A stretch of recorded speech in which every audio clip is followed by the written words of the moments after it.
Present, Councilwoman Honahan is absent excused.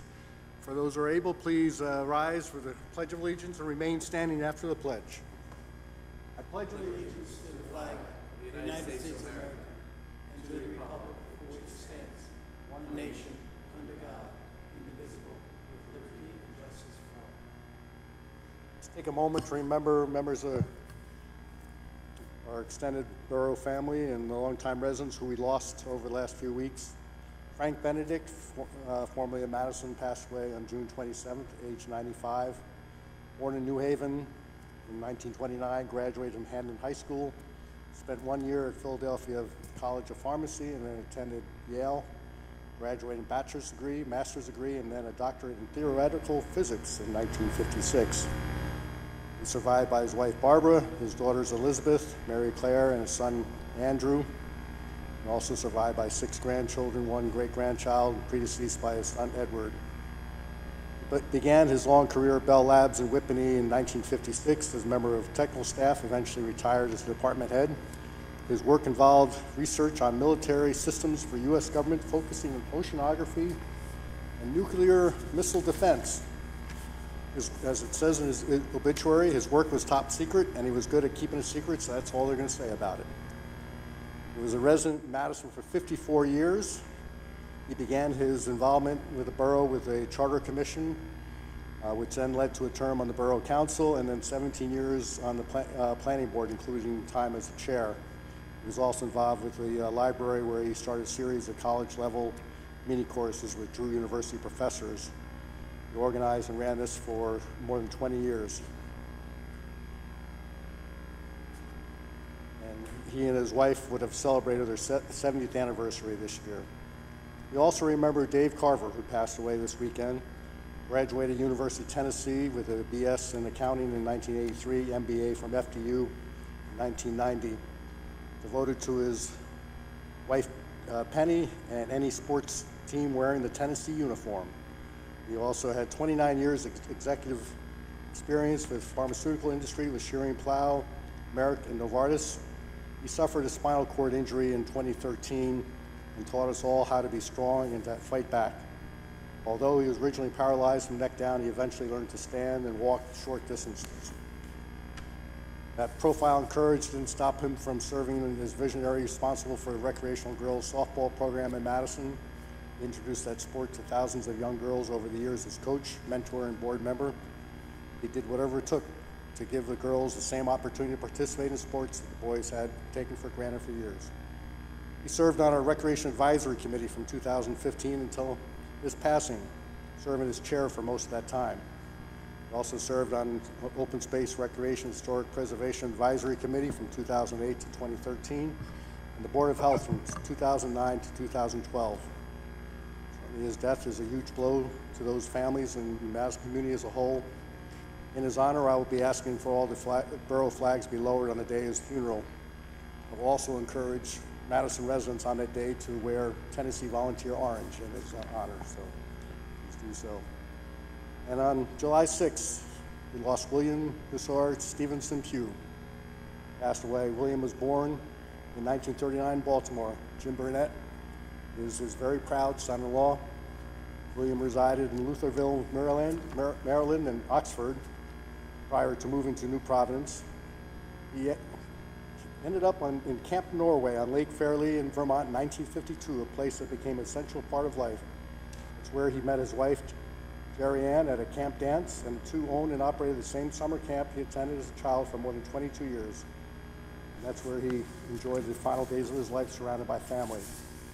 And it should also be noted that that camp is where Jim Burnett met his future wife, Sarah Pugh Burnett. William obtained his bachelor's degree in education at the University of Maryland, was a member of the 1959 national champion lacrosse team. He was phys ed teacher and coach for several years prior to running and directing Camp Norway. He was an avid fisherman, enjoyed antiquing, collecting decoys, and boating on the Chesapeake Bay. He was survived by his wife, nearly 63 years, Jerry Ann, daughter Sarah Burnett, and son-in-law Jim, 4 grandchildren, William Pugh IV, James Burnett V, Lisa Pugh, and Paige Burnett.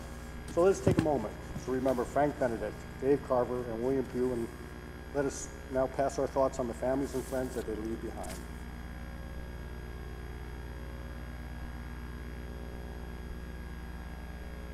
Thank you very much.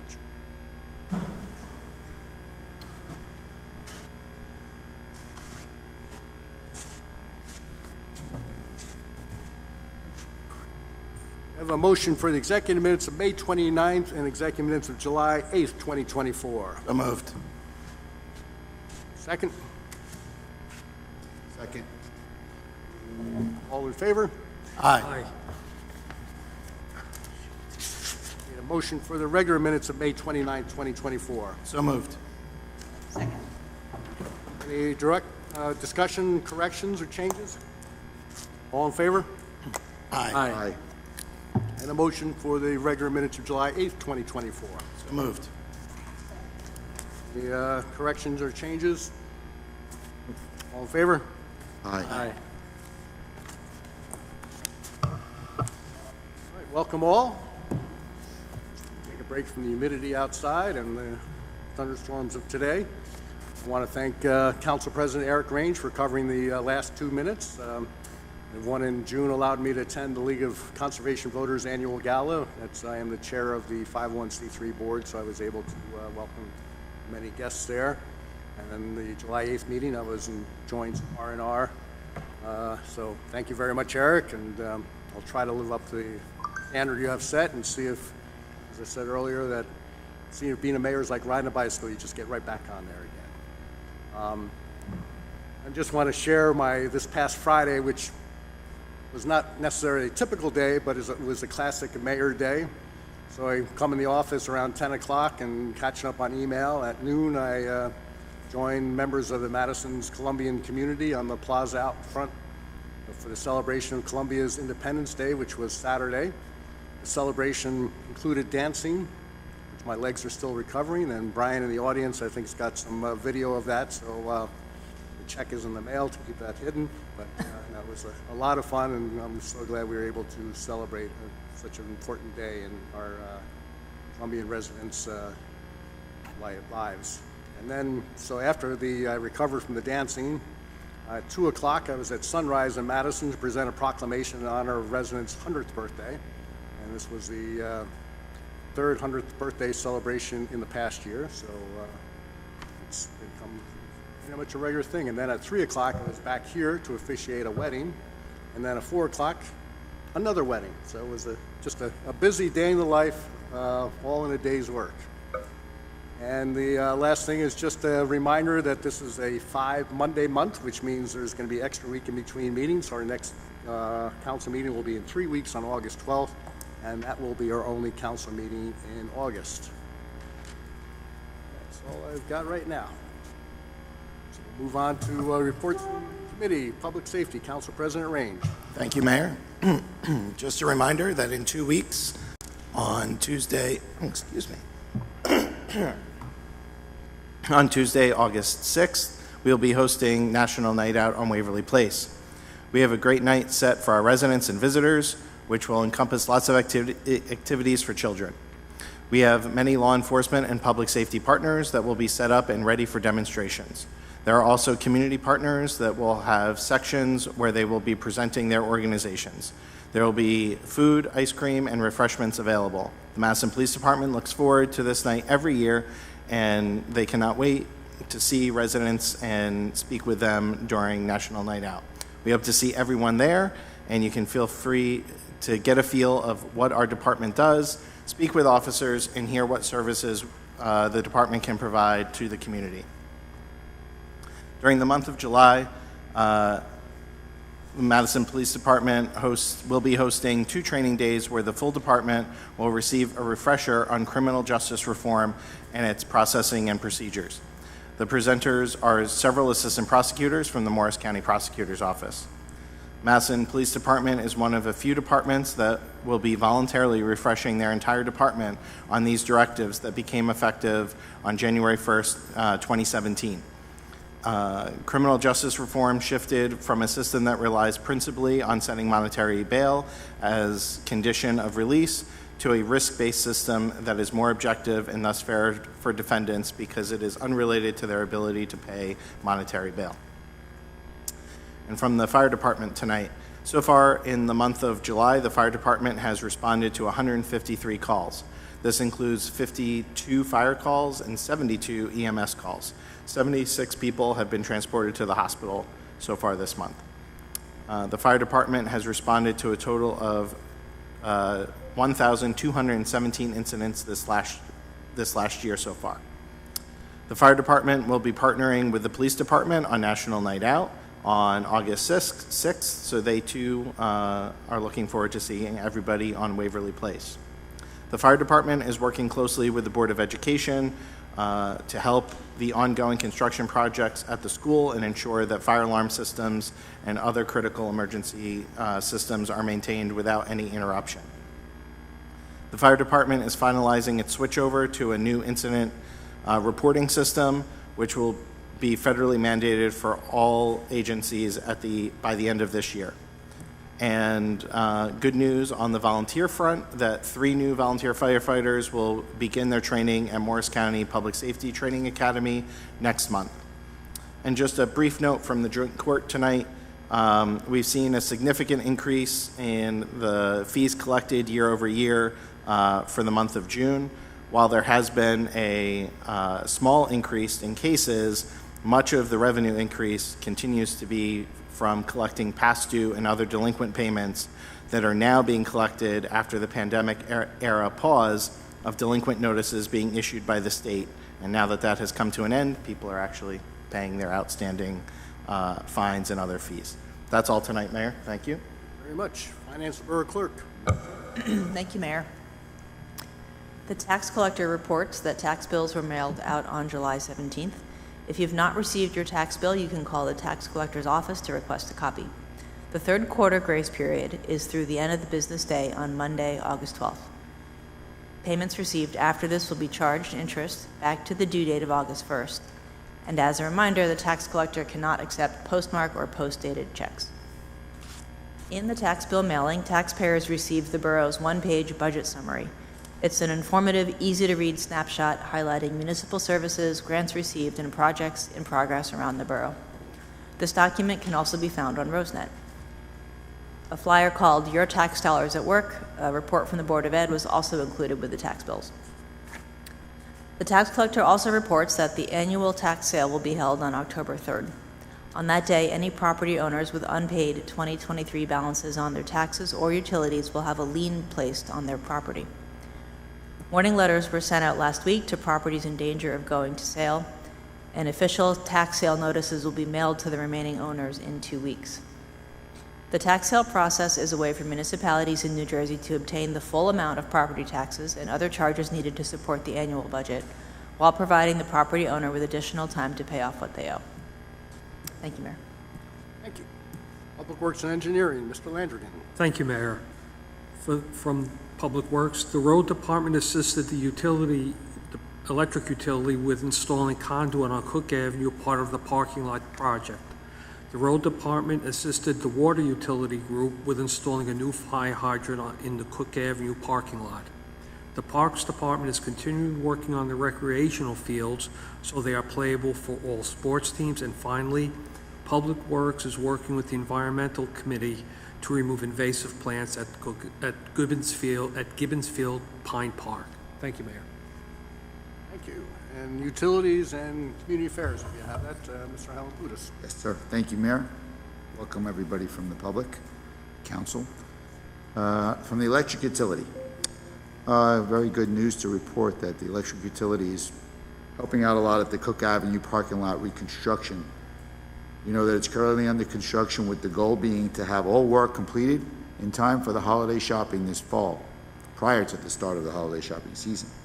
The Borough Electric crews have worked long hours to install the underground utility infrastructure to help expedite the work and save taxpayer dollars.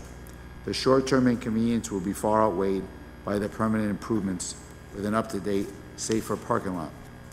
What the electric utility is doing is they are putting primary and secondary pipe runs, concrete encasements for wires, and a concrete pad mount concrete pad mount transformer pad for a new transformer that's going in the parking lot.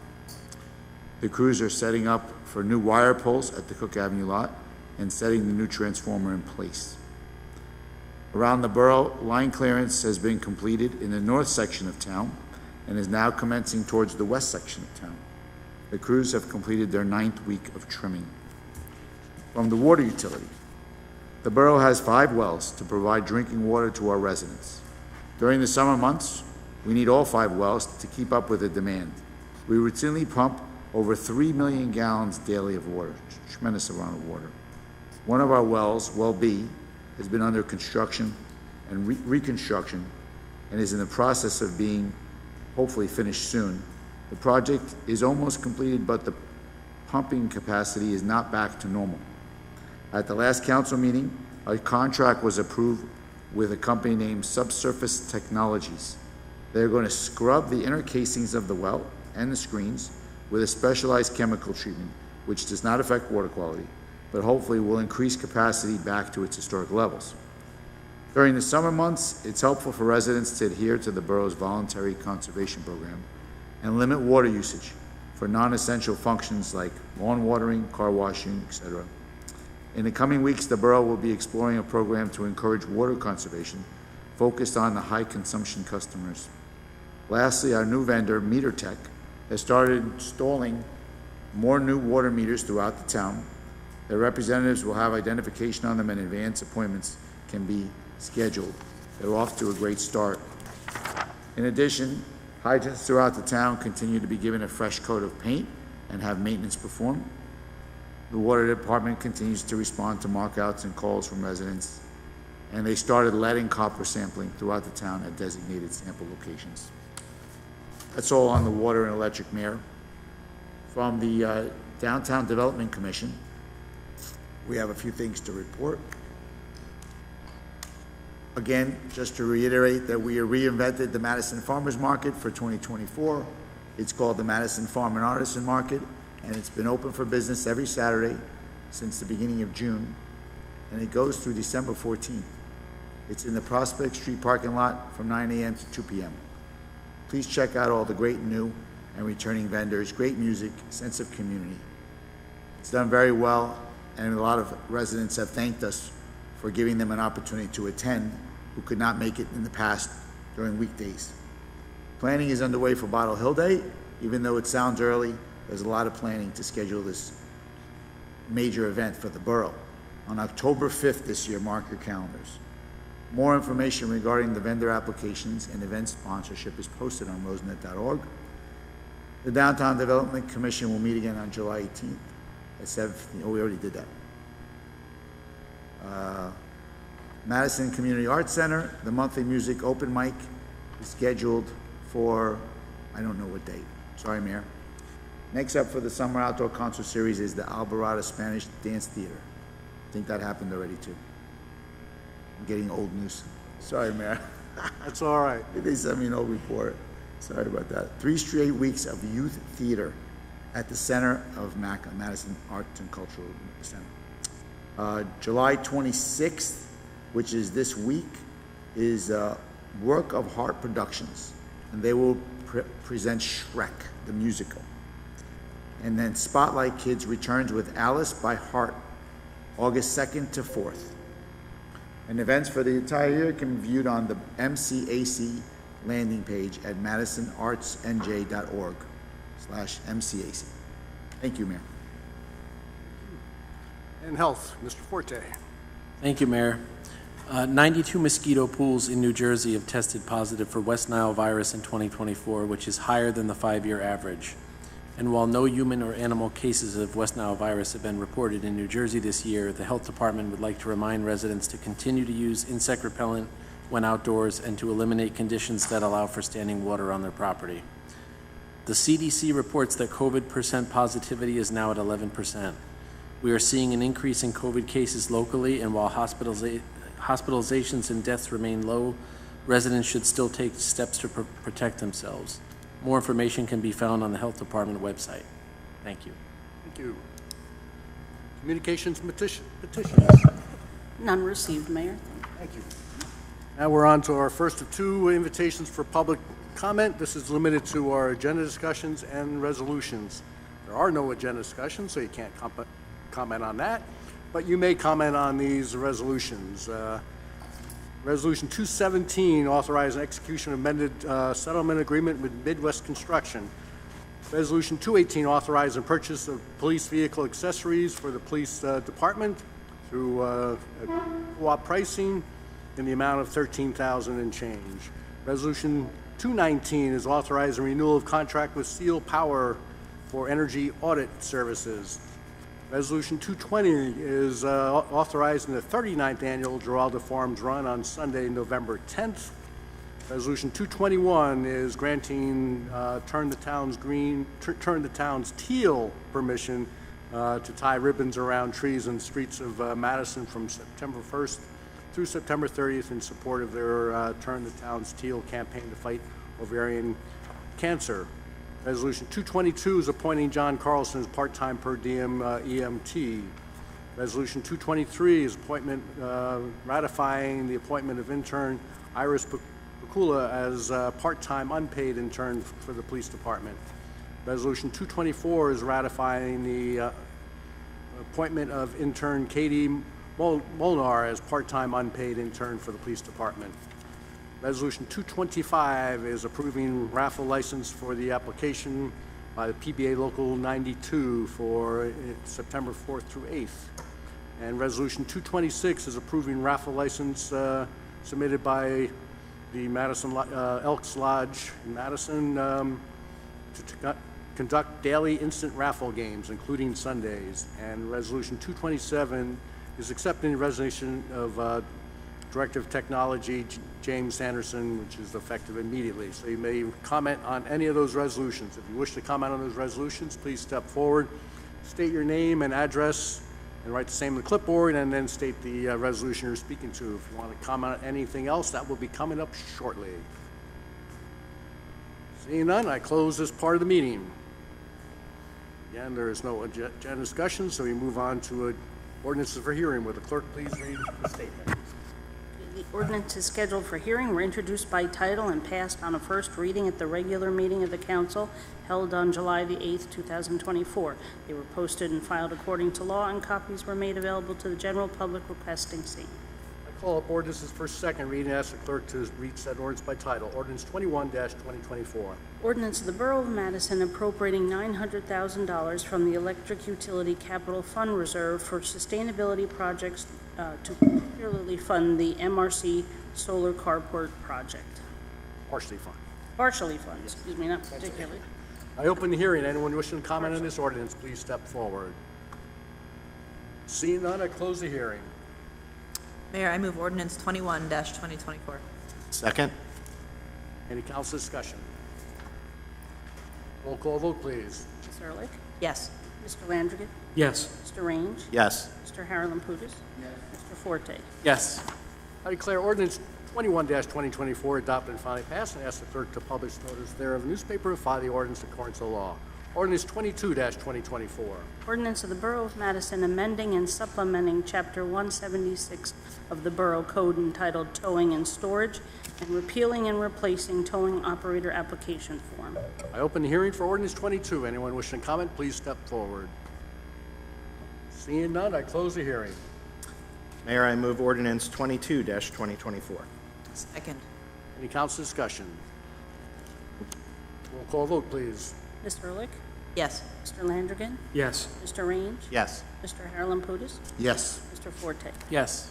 I declare ordinance 22-2024 adopted and finally passed, and ask the clerk to publish the notice there in the newspaper, file the ordinance according to the law. Ordinance 23-2024.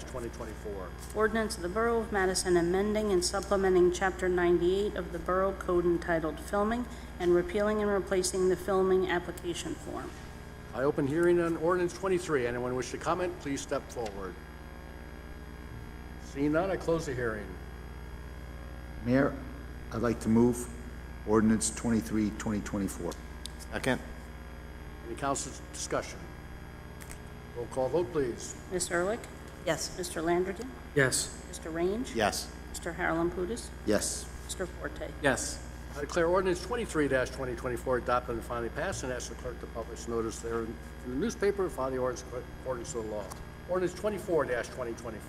Ordinance of the Borough of Madison appropriating $80,000 from the General Capital Improvement Fund for the purchase of a truck and accessories for the Department of Public Works. Open hearing on ordinance 24. Anyone wishing to comment, please step forward. Seeing none, I close the hearing. Mayor, I move ordinance 24-2024. Second. Council discussion. Roll call vote, please. Ms. Hurlick? Yes. Mr. Landrigan? Yes. Mr. Range? Yes. Mr. Harold Putis? Yes. Mr. Forte? Yes. I declare ordinance 24-2024 adopted and finally passed, and ask the clerk to publish notice thereof in the newspaper and file the ordinance in accordance with the law. Ordinance 25-2024. Ordinance of the Borough of Madison appropriating $695,000 from the Reserve for Electric Utility Substation Fund for the electric substation repairs and improvements. I open the hearing on ordinance 25. Anyone wishing to comment, please step forward.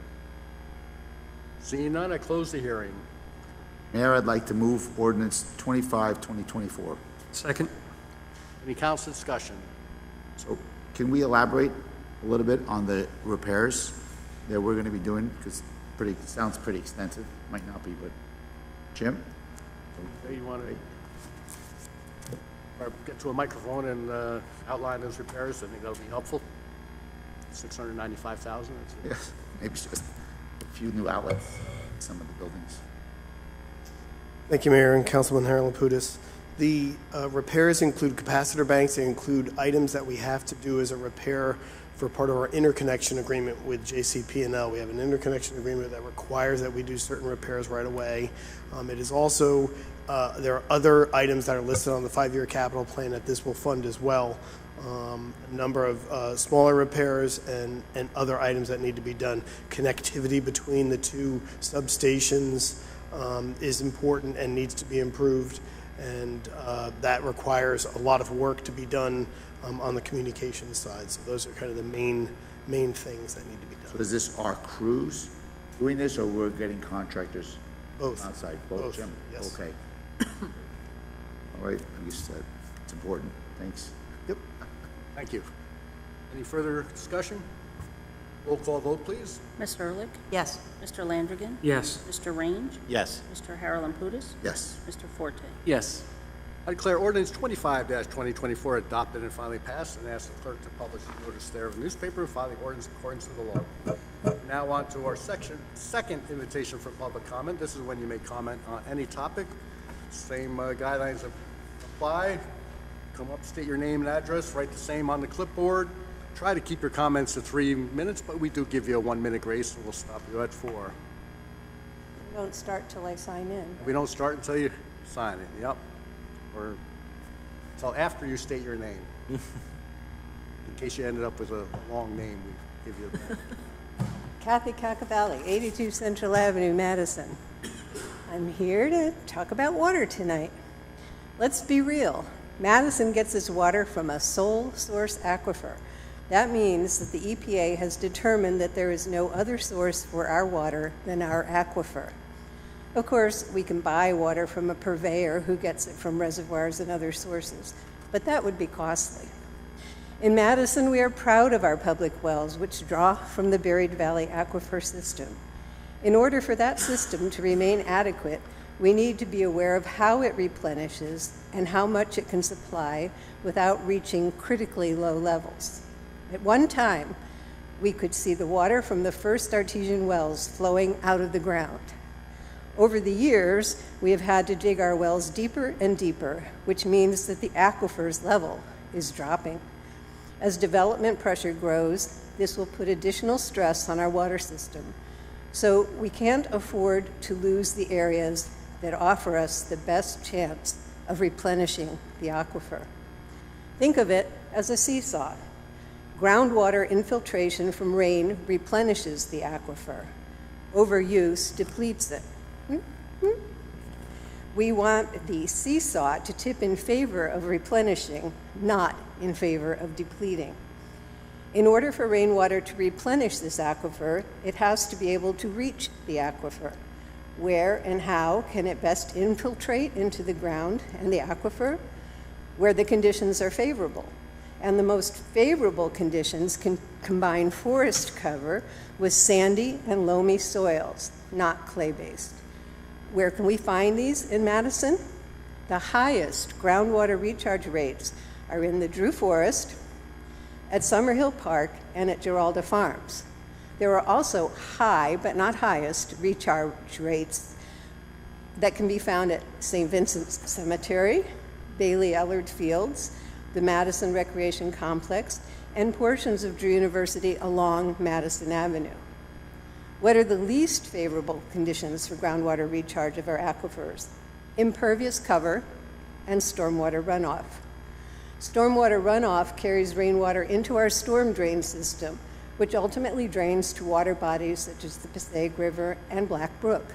Little to none of it reaches the aquifer.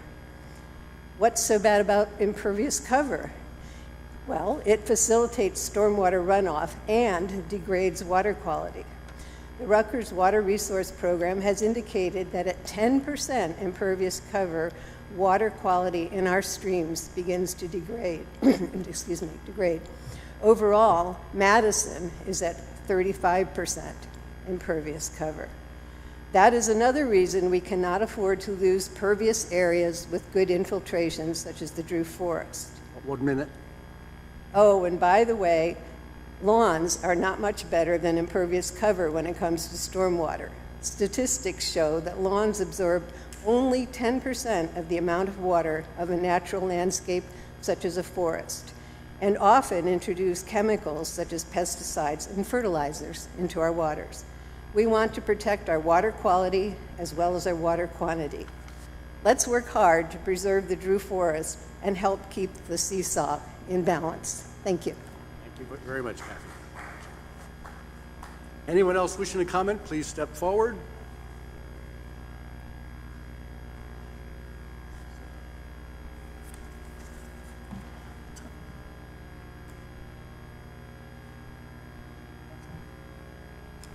Richard Zipper, Greenwood Avenue. Kathy, I remember what you're saying, where the water would percolate right out of the ground. Across from the soccer field on Rosedale, there used to be a little pipe in the ground, and you could go and drink the spring water there when I was a young boy. It's dried up a long time ago, but it's still a little wet in that spot. I think it's town-owned property right there, a little lot there between the two houses. I'd like to talk about this proposed job they're going to do on Central Avenue. They're going to knock down, 3 or 4 buildings and put one big building up. It seems to me that every time an old building in the downtown area is replaced with a new building, the sidewalk becomes narrower. Sidewalks are public space, and wider sidewalks make the downtown area more inviting. Because the new building is more imposing, the sense of sidewalk space is diminished, even if the numbers say otherwise. It all looks fine and dandy when the steel is erected, but after the brickwork, stoop, cornerstones, planters, entranceway, benches, and light poles are put in, the sidewalk space is diminished.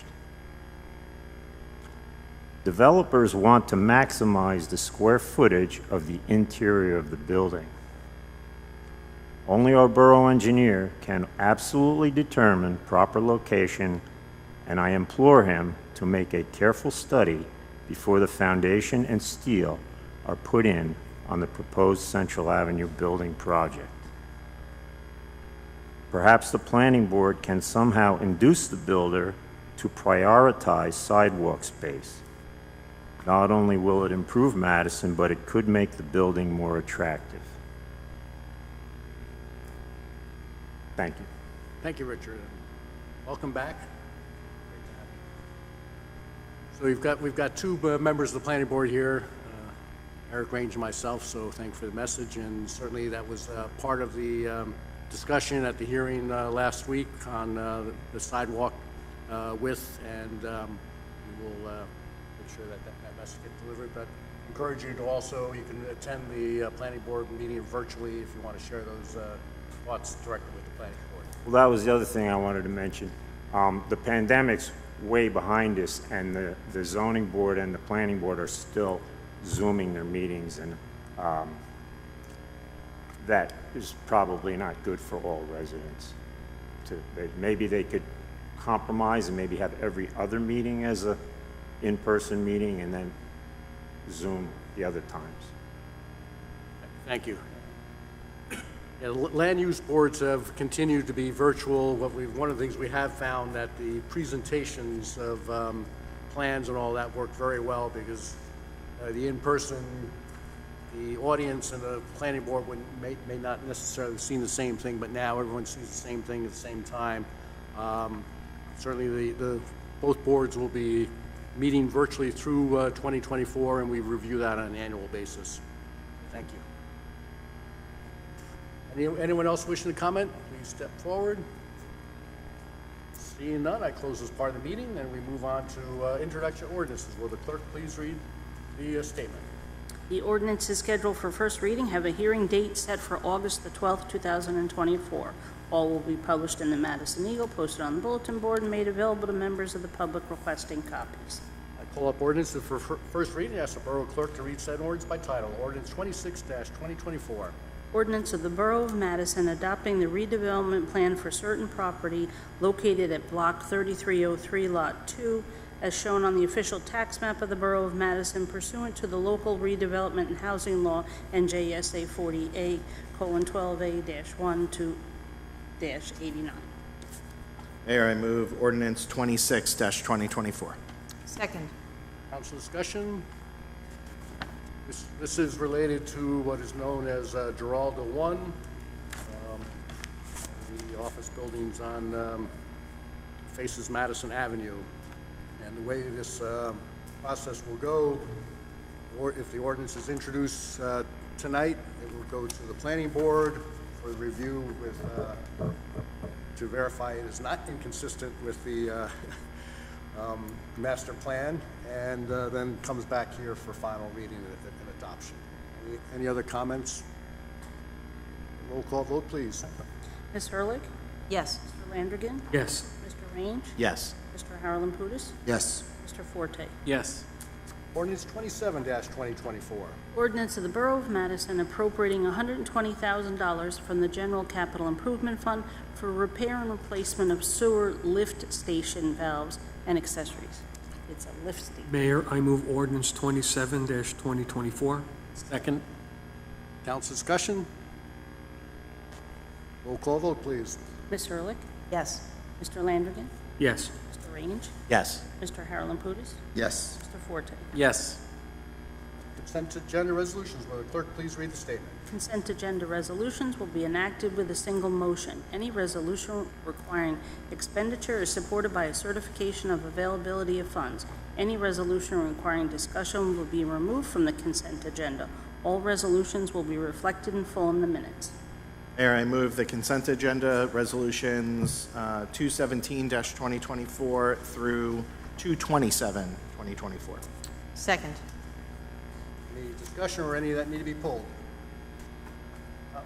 So I have a question. I don't know if you can answer this, Mayor or Jim, but Resolution 219-2024, Seal Power LLC, that's the company that we offer to the community so that they get audits. So we don't have like a monetary contract with them. No. It's just a contract that they can come and perform services in the borough. Discounted basis to our... Sure. So how will we promote that? This is going to be finalized after tonight, so how do we promote it to the community? We did have a promotion, a letter that came from me, actually sharing my experience with Seal, which I know brought on another round, and so periodically we remind residents that this service is available. I've heard good things about the audits, but I don't know how you're going to reach 4,000 homes, if it's going to be just through the paper. Hopefully Seth's paying attention. However we report it, maybe in the utility bill. I don't know, just asking. The service is also promoted on the Climate Hub. We have a couple of pages on RoseNet dealing with electric vehicles, adding solar, energy efficiency. So there's a ton of information on there. I think we could do more to try to encourage people to explore those resources, including the energy audit. So there's really like a wealth of information that the Climate Action Committee has worked to publish on RoseNet, but I agree, it's always a struggle to reach people and figure out how to Yeah, make them aware of the information that's there. sure, yeah. Okay, just asking maybe. Thank you. Any other discussion? Roll call vote, please. Ms. Ehrlich? Yes. Mr. Landrigan? Yes. Mr. Range? Yes. Mr. Harlan-Pudis? Yes, Mr. Forte? Yes. There is no unfinished business. Approval of vouchers. Will the clerk please read the voucher totals? From the current fund, $4,449,461.89. From the electric operating fund, $209,824.35. From the electric capital fund, $9,540.05.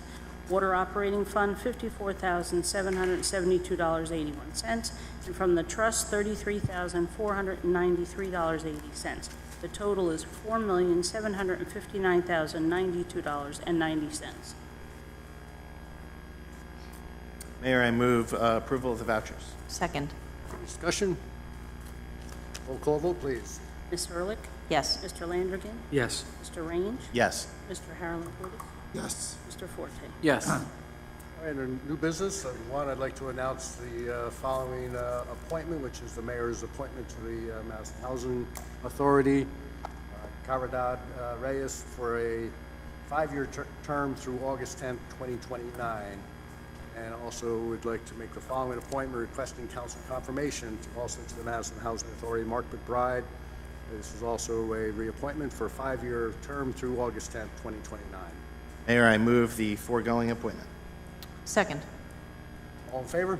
Aye. And with that, motion to adjourn. I move to adjourn. All in favor?